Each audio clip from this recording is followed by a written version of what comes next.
ሰላም ሰላም የተከበራችሁ የዜድ ሀበሻ ቤተሰቦች እንዴት ናችሁ? ሰላማችሁ ይብዛልኝ። ሁላችሁም ስለምታበረታቱኝ ከልብ አመሰግናለሁ። በቅንነትና በመልካምነት ላይክ፣ ሼር፣ ሰብስክራይብ እያደረጋችሁ ለፉ ኢትዮጵያ ሀገራችን ሰላም ያርግልን። ምሳሌ ይዤላችሁ መጥቻለሁ። እንግዲህ ካሌብ እንግዲህ ሁለት ምርጫ አስቀምጦለታል መድብል። ሁለቱ ምንድን ነው ስንል ደግሞ እንግዲህ ምርጫው የመጀመሪያው ያው በቀጥታ ወደ ማረሚያ ቤት በመሄድ ዝናን ማስወገድ ነው። በሁለተኛው ደግሞ ኤደን ካለችበት ቦታ በቀጥታ እንግዲህ አምጥተህ ወደ እኔ በእጄ እንድታስረክበኝ እፈልጋለሁ። ኤደን ያለችበት ጉድጓድ ስር ቢሆን ገብተህ ባለችበት ፈልገህ እንድታመጣ እፈልጋለሁ በማለትም እንግዲህ ያው አስጠንቅቆታል ማለት ነው ለመድብል። መድብልም እንዴት ይሄ ወንጀለኛ እኮ ነው፣ በጣም ብዙ ወንጀል ሰርተዋል ዝና፣ እንዴት እስከ ማረሚያ ቤት ሄጄ እዛ አስወግደዋለሁ? ምን አይነት ነገር ነው በማለትም ስጠይቀው እኔ አዝዤሃለሁ፣ ስለዚህ ስራ የተባልከው መስራት አለብህ በማለት እንግዲህ ቤተሰብ ያው እንግዲህ በጣም ያሳዝናል። መድብል እንግዲህ በጣም ጭንቅ ውስጥ ገብተዋል ማለት ነው። ያው ኤደን እንደምታውቁ በጣም ይወዳታል፣ ያፈቅራታል፣ ግን በግልጽ አልነገራትም። ኤደንም እንደዛው መድብል በጣም ተወደዋለች፣ ግን ምንም በግልጽ አልተናገረችም ማለት ነው። እና ኤደን እንግዲህ እንደ አሳልፎ ለእሱ እንደማይሰጠው የታወቀ ነው ማለት ነው። ዝና ግን ያው እንደምታውቁ ዝና በጣም ብዙ ነገር እንግዲህ እነ ብሩኬን ምሳሌም ያው ቤተሰብ በሙሉ ከማሌት ጋር በመሆን በጣም ብዙ ብዙ ነገር ብዙ ግፍና በደል እንግዲህ ዝና አድርሶባቸዋል ማለት ነው። እና ያው ዝና ለማስወገድ ወደ ኋላ አይልም ማለት ነው መድብል። እንግዲህ ዝና ለማስወገድ ወደ ማረሚያ ቤት ቢሄድም እንግዲህ ካሌብ ያው ከዚህ በፊትም እሱ እጅ ላይ ለማስገባት ይፈልግ ነበረ መድብል ማለት ነው። አሁን ወደ ማረሚያ ቤት ሲሄድ መድብል ያው እዛው እንደሚያግተው የታወቀ ነው ማለት ነው ቤተሰብ ማለት ነው። እንግዲህ በጣም በጣም ያሳዝናል ማለት ነው። እንግዲህ እንዴት አድርጌ ነው ደግሞ እሱን አስወግጄ እንዴት አድርጌ ነው መውጣው ራሱ ብሎ ሲጠይቀው ለመውጫው ችግር የለውም፣ መውጫ እኮ መጀመሪያ አስተካክዬ አሰናድቼልሃለሁ፣ ስለዚህ አንተ ብቻ ያዘዝኩን ፈጽም በማለትም እንግዲህ ትዕዛዝ አስተላልፎለታል ማለት ነው። ያው ጠበቃውም እንግዲህ ከመድብል ጋር አንዳንድ ነገር ለመወያየት ተገናኝቶ ነበረ። በመሀልም ካሌብ ደውሎ ይሄ አጠገብህ ያለው የማይረባ ስለዚህ እዛው አስወግድልኝ በማለት እንግዲህ በጣም በጣም ነው የሚገርም ማለት ነው። መድብልም እንዲህ አንተ በቃ ሰላይ ከጀርባ ሰላይ ልከህ እየተከታተልከኝ ማለት ነው እንዴ? እንዴት አውቀህ ነው አሁን ከእኔ ጋር ጠበቃው በመሆኑ በምን አወቅክ? ማንስ እየነገረህ ነው በማለት ሲጠይቀው አዎ እኔ ጠቅላላ መውጫ መግቢያ የት እንደምትሆን ምን እንደምትሰራ በቁጥጥር ስር መሆንህ እንዳትረሳ። እኔ የአንዳንዱ በእጄ ስር ነህ። ከአሁን በኋላ ንቅንቅ የለም። የምታደርገው ድርጊት ሁሉም ነገር እቆጣጠርሃለሁ በማለትም እንግዲህ ለመድብል ነግሮታል። እንግዲህ ቤተሰብ አስቡ ማለት ነው። እና እያንዳንዱ የሚያደርገው ነገር ሁሉ እንቅስቃሴ ሁሉ ያው ካሌብ ይከታተላል ማለት ነው። ያው ካሌብ ሁሉም ነገር ስለ መድብል፣ ስለ ብሩኬ፣ ስለ ሁሉ የሚካሄደው ነገር ሁሉ የአንዳንዱ ያው ካሌብ እንግዲህ እንደምታውቁ በጣም በዙሪያው ብዙ ሰው አለ፣ ብዙ ሰዎች አሰማርተዋል ማለት ነው። እንግዲህ ሰላይም አለው የአንዳንዱ የሚሰልል አስቀምጠዋል ማለት ነው። እንግዳውስ አንተ ከጀርባ ሆነህ እየሰለልከኝ መሆኑ የታወቁ በማለትም እሱም በመሃል ለጠበቃው በል እንግዲህ አንተ እዚህ አካባቢ መገኘት የለብህም፣ ቶሎ ከዚህ አካባቢ ወደ ሌላ ቦታ መቀየር አለብህ ብሎ መድብልም እንግዲህ ለጠበቃው ሲነግረው ጠበቃውም እኔ በፍጹም እናንተ ጥዬ አልሄድም፣ ከሞትኩኝም አብሬ ካላችሁም አብሬ፣ ግን ቤተሰቦቼ ወደ ባህር ዳር ወስጄ አስቀምጣቸዋለሁ በማለትም እንግዲህ ጠበቃውም እንግዲህ ከነ መድብል ጋር ሆነዋል ማለት ነው። ያው ታውቃላችሁ ከዚህ በፊት ብዙ በደልና ግፍ አድርሰዋል። ጠበቃውም ቀላል ስራ ቀላል ነገር አልሰራባቸውም በነ ብሩኬ ላይ ማለት ነው። ግን አሁን ዞሮ ዞሮ እነ ብሩኬና ከነ መድብል ጋር ሞገሴ ጋር ሆነዋል ጠበቃው ማለት ነው። እና ቤተሰብ እንግዲህ መድብል በጣም ያሳዝናል። ያው እሱም እንደምታውቁ ዝና ለመግደል ወደ ማረሚያ ቤት መሄዱ ማይቀሬ ነገር ነው። አይፈራም፣ ደፋር ነው። መድብል እንደሆነ ማይበገሬ ነው እንደምታውቁ ማለት ነው። እሱ ነገር ላሉ ብሎ ሲሄድ ግን ያው እንደሚያግተው የታወቀ ነው ማለት ነው። ያው ብሩኬ ግን ያው ነግሮት ነበረ ካሌብን አትመነው፣ ካሌብን አትመነው፣ ጥሩ አይደለም እሱ የሆነ ነገር ከጀርባው የሆነ ነገር አጥምዶልህ ይሆናል፣ እሱ ላይ አትሂድ ብሎ እንግዲህ ደጋግሞ በጣም ብዙ ጊዜ ብሩኬ እንግዲህ ለመድብል ለምኖታል። መድብል ደግሞ ምንም አያረገኝም ካሌብ፣ እኔ ከዚህ በፊት አብሬ ሰርቼዋለሁ፣ ምንም አያመጣም፣ አትፍሩ፣ እናንተ ብቻ ሰርጉ በጥሩ ሁኔታ እንደሚወጣ እሱ ላይ ዝግጅታችሁ እሱ ላይ አድርጉ በማለትም እንግዲህ መድብል ያው ስለ ሰርጉ ነው። ቅድስትና እንግዲህ ብሩኬ ያው በቅርቡ ሰርጋቸው እንደሚደረግ ሁላችንም እናውቃለን።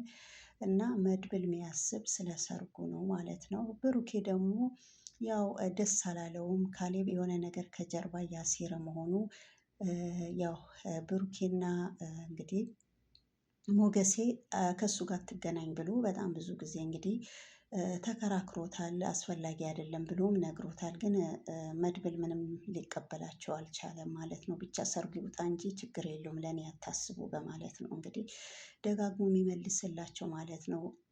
ካልሆነ አገር ለቀህ መውጣት አለብህ ካልሆነ በማለትም እንግዲህ ብሩኬ ለመድብል ሲነግረው አገሬማ በፍጹም ጥዬ አልወጣም፣ የመጣ ይመጣል እንጂ አንተ ምንም ነገር አትፍራ ወንድሜ በማለትም እንግዲህ ብሩኬ ግን በጣም አውቋል ከበፊትም ጀምሮ ማለት ነው። እንግዲህ ቤተሰቦቼ ያው ማህሌትም ደግሞ ወደ እንግዲህ ፍራታ እህቷ ላይ እንግዲህ አቅንታለች። ያው ፍራታ እባክሽ አስጠጊኝ፣ እኔ አሁን ምንም ነገር የለኝም ባይሆን ስራ እስከሚይዝ ድረስ ብላ ያው እንደተለመደ አልቅሳ እንግዲህ አሳምናት የሌለ ያለ ደርድራ እንግዲህ ፍራታም እሺ ብላ እንግዲህ ተቀብላታለች ማለት ነው። እኔ አሁን እንግዲህ መድብል ጋ ነበርኩ። እንግዲህ መድብልም በሴት ልጅ አይጨክንም። መድብል ለቆኛል። ከአሁን በኋላ ጸባይ ማሳምራለሁ። ከአሁን በኋላ ምንም አይነት ጥፋት ምንም አይነት ነገር አላደርግም በማለትም እንግዲህ ለኤፍራታ ነግራታለች። በዛ ላይ ደግሞ መድብል እኮ ብር ሰጥቶኝ ነበረ፣ ግን ስራ ፍለጋ ሄጄ በዛውም ደላላዎች ብሬም ዘረፉኝ።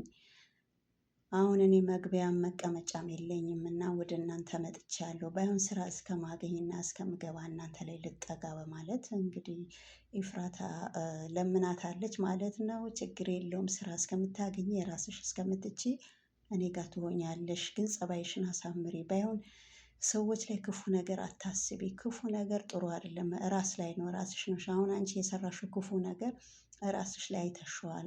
ለምንድነው መልካም ነገር እና ጥሩ ነገር ማታስቢ? ለምንድነው ጥሩ ነገር ማሰሪ?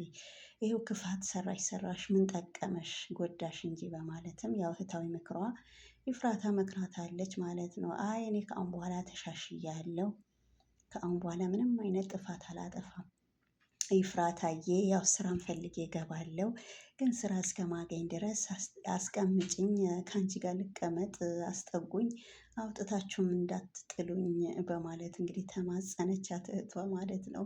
ችግር የለውም ግን እኔ ስራ ስታገኝ ተያሹኝ ብለሽ እኔን ስሜን እንዳጠሪኝ፣ እኔ ኤፍራታ እንደሆነ ለአንቺ ተያዥ በፍጹም አልሆንም በማለትም እንግዲህ ከአሁኔን አስጠንቅቃታለች ማለት ነው። እንግዲህ ችግር የለውም ያው ስራው ይገኝ እንጂ ያው መርዙ እንግዲህ ለደላላ ብር ከተከፈለው ችግር የለውም። ያው እንደምታውቁ መርዙ ያው ብር ነው እንጂ የትም ገደል ይገባል ማለት ነው። ምንም ጣጣ የለውም እንኳን ተያዥ መሆን እና ቤተሰብ ያው ማህሌትም እንግዲህ ከአሁን በኋላ ጸባይን አሳምሬያለሁ፣ መጥፎ ነገር አልሰራም። እንግዲህ መድብልም በጣም በጣም መልካም እና ጥሩ ሰው ነው፣ አርፎ ተርፎ ብር ሁላ ሰጥቶኝ ነበረ ብላ እንግዲህ ኤፍራታ የሌለ ያለ ሞልታታለች። እንግዲህ አሁን ደግሞ ኤፍራታን የሆነ ነገር ኤፍራታ ላይ የተጠጋችው የሆነ ነገር ለማድረግ ነው ማለት ነው። ምን እንደምታሴር አይታወቅም እሷ እንደሆነ እና ቤተሰብ እንግዲህ በጣም በጣም ግን የሚያሳዝን መድብል ነው ማለት ነው። እንግዲህ መድብል ቀጥታ ወደ ማረሚያ ቤት ዝናን እንግዲህ ለማስወገድ ደግሞ ሲሄድ ማለት ነው ያው ብሩኬም የት ገባ የእናቴ ልጅ ብሎ ፍለጋ ሲሄድ እሱም ያው በእጁ ስር በቁጥጥር ስር ያደርገዋል ማለት ነው። አቶ ካሌብ እንግዲህ እጁ ረጅም ነው በጣም በዙሪያው ብዙ ሰዎች አሉ። ያው ከበፊት የሚፈልግ የአንዳንዳቸው መልቀም ይፈልጋል። አሁን ደግሞ ዝና እንግዲህ እስር ቤት ነው። እሱ ምግብ እስከ መከልከል ድረስ ምግብ ራሱ አይሰጠውም። እዛው ማረሚያ ቤት ውስጥ በጣም ታሟል ማለት ነው። ቤተሰብ እና በጣም በጣም እንግዲህ ያው እነ ቅድስትም ሰርግ እንግዲህ ሁሉም ሰው በጉጉት ነበረ የሚጠብቅ ያው ይሄ ነገር እንዳይካሄድ የሚያደርግ ከጀርባ ያው እንደምታውቁት ካሌብ ነው ማለት ነው። ካሌብ እንደምታውቁ ወደኋላ የለም እሱ የሚፈልገው ይሄ ነው ማለት ነው። ቤተሰብ እና እያንዳንዱ ነገር እንግዲህ የሚያደርጉት ነገር ሁሉ እየተከታተለ ምንም እንግዲህ በካሌብ የሚደበቅ ነገር የለም ማለት ነው። እያንዳንዱ እንግዲህ እየተከታተላቸው ይገኛል። መድብል ግን በጣም በጣም ነው የሚያሳዝን ማለት ነው። አሁን እሱ እጅ ስር ከገባ ደግሞ በፍጹም በፍጹም ካሌብ አይለቀውም። እሱ ፍለጋ እንደነገርኳችሁ ደግሞ እነ ሞገሴ ደግሞ እሱ ፍለጋ ደግሞ ሲሄዱ እነ ሞገሴም በሱ ቁጥጥር ስር ያውሏቸዋል ማለት ነው። የአንዳንዳቸው እና ያው እስከ ዛሬ ድረስ እንዳያችሁ እንግዲህ ዝናን አይታችኋል ማለት ነው። እንዴት እንዳሰቃየው እንዴት እንዳረገው ማለት ነው ለመድብል። ከዛ መድብል ደግሞ አልቻለውም እንግዲህ ዝናን አልቻለውም ማለት ነው። ያው መድብል እንግዲህ ለዝና እንግዲህ አሸንፎታል ማለት ነው። ያው በጣም ቢያሰቃየውም ቢሆን መጨረሻ ላይ ግን ያው መድብል አሸንፏል ማለት ነው። ከዛ በኋላ ደግሞ እንዳያችሁ ደግሞ መሀሌት ያላደረገች ነገር የለም። መሀሌት ያላደረገች ነገር የለም።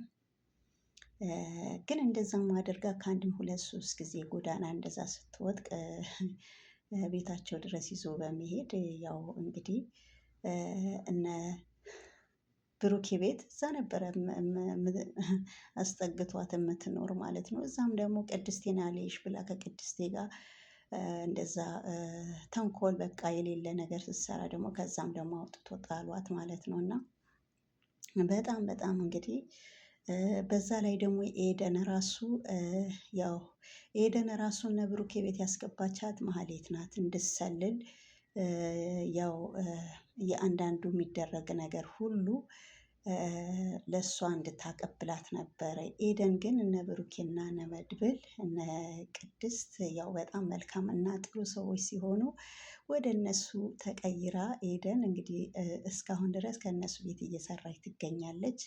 እንዲሁም በጣም እንደነሱ አይነት ሰው አይቼ አላቅም። በጣም መልካም ሰዎች ናቸው። አንቺ እንደነገርሽኝ አይደለም በማለትም እንግዲህ አክሽፋባታለች ማለት ነው። ቤተሰብ እንግዲህ የመድብልና የካሌብ መጨረሻ ምናይ ይሆናል። እንግዲህ ያው የአንዳንዱ ቤተሰብ ሰላማችሁ ይብዛልኝ ማለት ነው።